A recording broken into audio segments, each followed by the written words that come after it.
Hello, I'm Amanda, founder of Inspiring Inkin. Welcome to my craft room. In today's video, I'm going to be teaching you how to make the perfect box lid. Now, that kind of is a strange thing to have for a video, but if you're anything like me, you've probably been really frustrated about box lids that rattle around, or they're too tight, or they just don't kind of seem to sit right. Well, I am going to show you how to get a perfect box lid every single time. This is the box that we're making. It's got a little belly band on it with a daisy on it, and you can see how perfectly this little box and the lid go together. I'm going to be using the Gingham Gala Designer Series paper, which if you haven't seen it yet, it's in the Spring Summer catalogue. It has small gingham checks on one side and bigger gingham checks on the other, and it's fabulous. Really lovely paper, and you'll be seeing a few videos coming out with me using this. All of the items that you see in today's video you can purchase from my online store. If you're on YouTube or on my blog, just scroll down and you'll see images and clickable links straight to my online store, which is open 24/7 for your convenience. You will also find there all of the cutting and scoring information, so don't worry if you don't catch it as I'm demonstrating it to you on the video. You'll be able to get all the details there. So let's get the camera turned around and get crafting and make this perfect lid for my box. So here is the box. We start out with a 6-inch piece of paper, and the box itself measures 2.5 inches square, and it's 1 3/4 inches tall.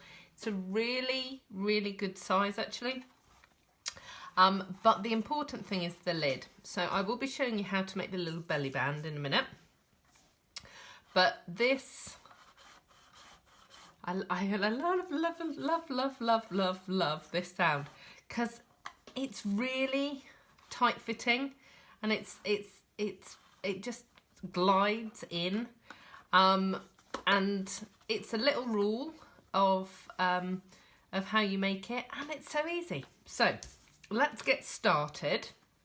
You need a 6-inch piece of paper, and that is for the lid. And then this is where the magic comes in. Your paper size for the base is a 1/16 of an inch smaller. Now, I know this is measuring, and I understand that it can be a bit confusing sometimes, and it's like, no, lots of people struggle with the really tiny measurements, but all of your trimmers will have these measurements on them. So all you need to do is just look, and what I'm going to try and do is get this camera zoomed in so you can see. So let's just pay attention to this inch here. So that's the 5-inch mark, and that's the 6-inch mark.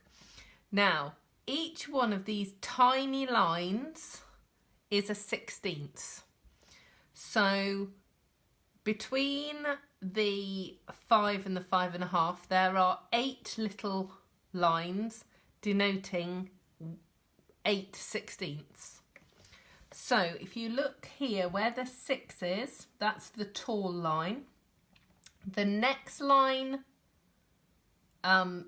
to its right, so the next line down, so towards the 5-inch, so getting smaller, is a 1/16. And that is all you need to know. So you're going to put your paper in, and actually I am using, on this box I used the Gingham Gala paper, but I've realised that when I'm scoring it you won't be able to see it very well. So I'm going to use cardstock as the base for this one. So I'm going to slide this up to 5 and 15/16. So it's the little line just before the 6. And I'm going to cut it, and the same again. and I'm going to cut it. And actually, if you want to see what a 1/16 looks like, that's what it looks like. So it's a tiny, tiny bit. But that 1/16 inch rule will make the difference to all of your boxes. So let me bring in the scoreboard. And you're going to score both the lid and the base exactly the same. And you're going to score at 1 3/4 inches on all 4 sides. So I'm going to put it in and turn it around. And hopefully you'll be able to see these score lines better on this cardstock. So that's that one. And then this one.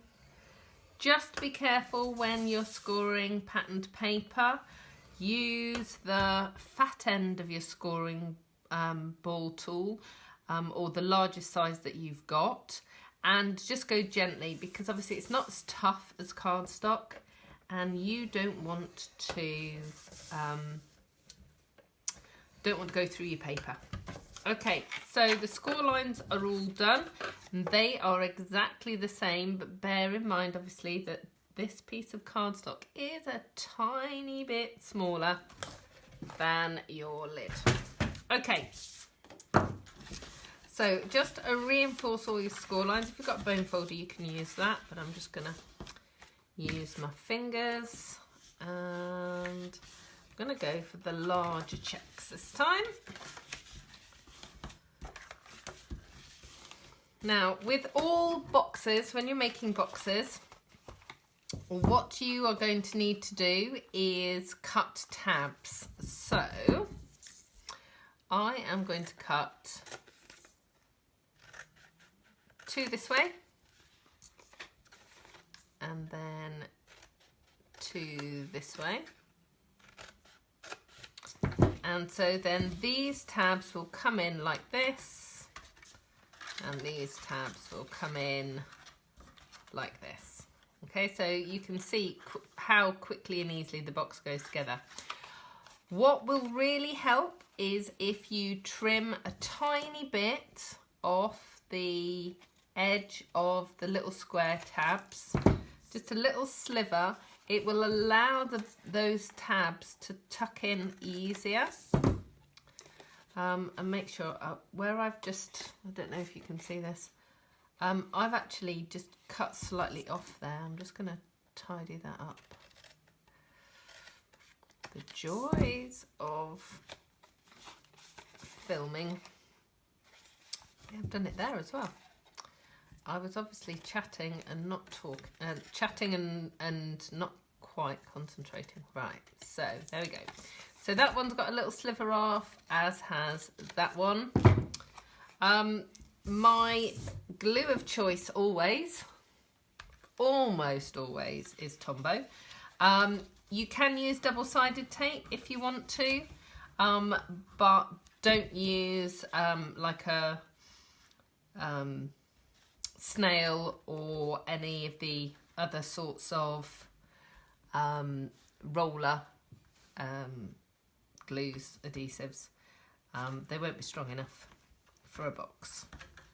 So just make sure your squares are all nice and tidy and your corners are all aligned, and then I'm just going to put a little bit more on, and you're going to make the lid in exactly the same way momentarily. So pop that down like that. This is such a quick box. Like I said, it's actually really quite deep. You might want to put a little bit of shredding or tissue paper in the base and position something in there, so that's really nice. So that's that piece done. So I'm just going to do exactly the same with this piece.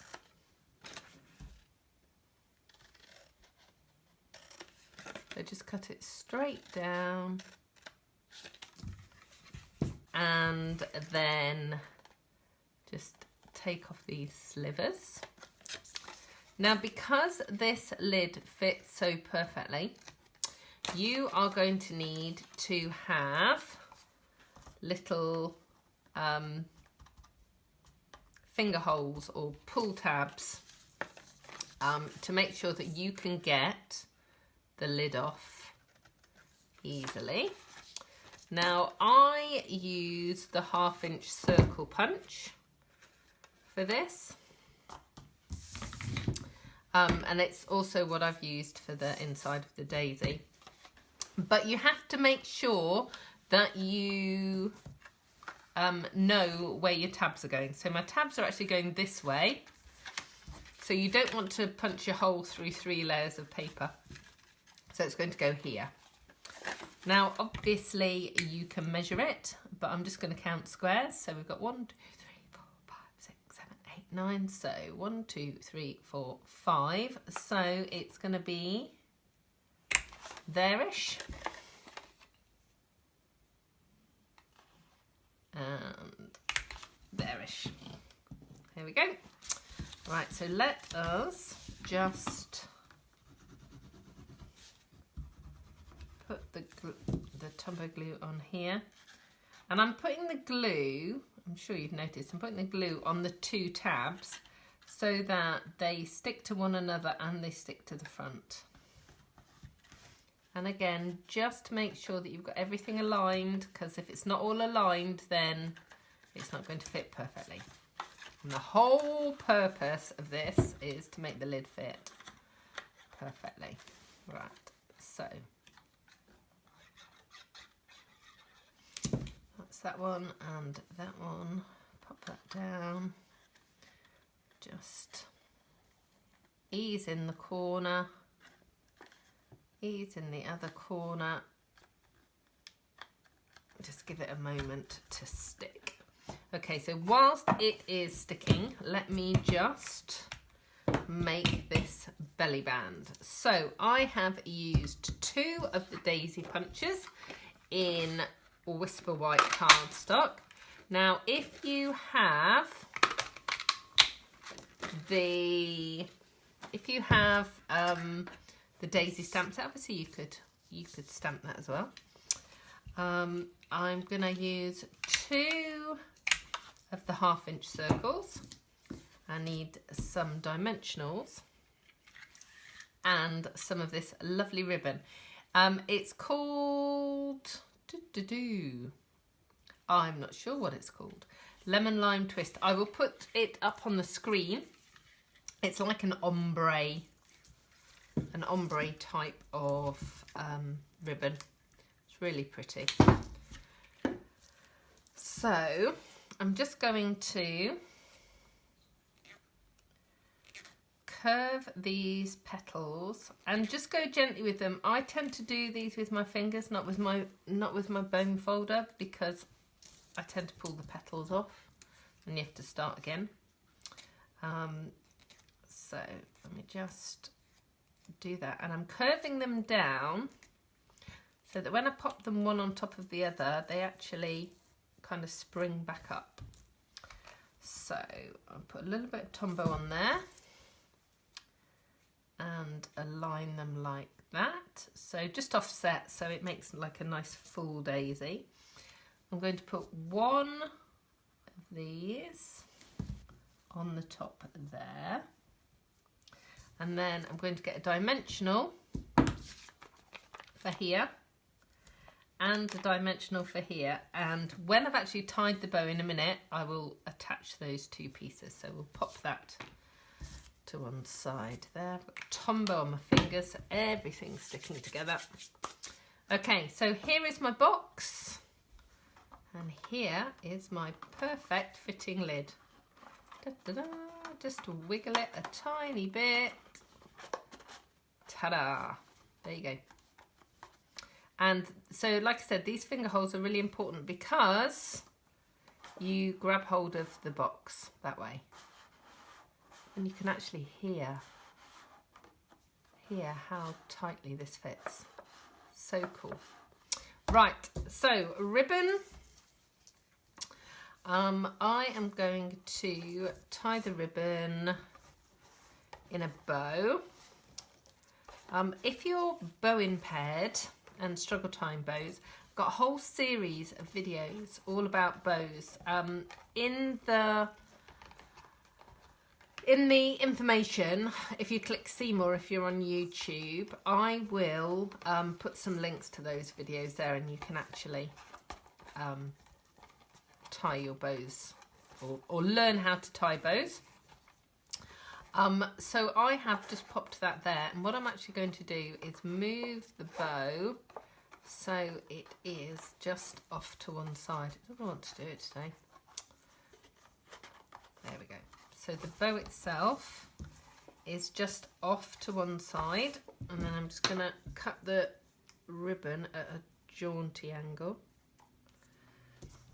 So there we go.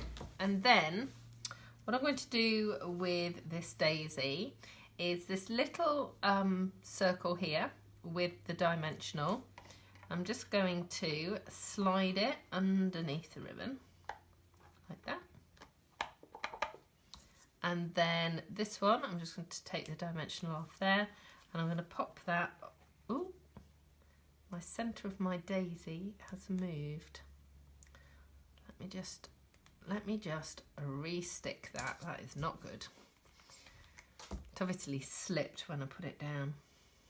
Right, let me try that. There we go, that's better. Now it's stuck to the grid paper. No. Right, there we go.